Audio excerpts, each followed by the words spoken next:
Maniba-ibang klase ni Santa Claus as iba pang disenyong pampasko. Agaw atensyon sa sarong orchard sa Malinaw, Albay. Siripunta sa istorya ni Don Jimenez. Tuyong maabot ang Kapaskuhan, apwera sa Christmas tree, saro sa mga pigaabangan ka mga tao si Santa Claus. Kaya sa banwaan ni Malinaw Albay, makaliis ang haros 2 taon na epekto kan pandemya, garo na buhayan ang mga tao makaliis na mahilingan gayon kan sarong orchard kumo parte kan pagsabat sa Kapaskuhan. May hiling kaya digdian dakol na medium-sized Santa Claus na nakabitin sa mga puuning kahoy. Igwa man in mga life-size na nakapwesto sa mga gilid.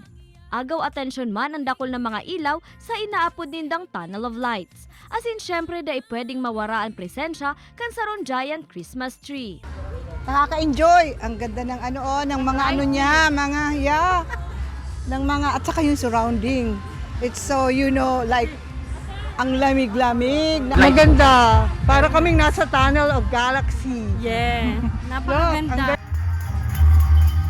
Kasabay kan magayo na kapalibutan, igwa manin mga pastores na nagpahiling nintibay sa pagbayle na mas nakadagdag pa sa kaugman sa lugar.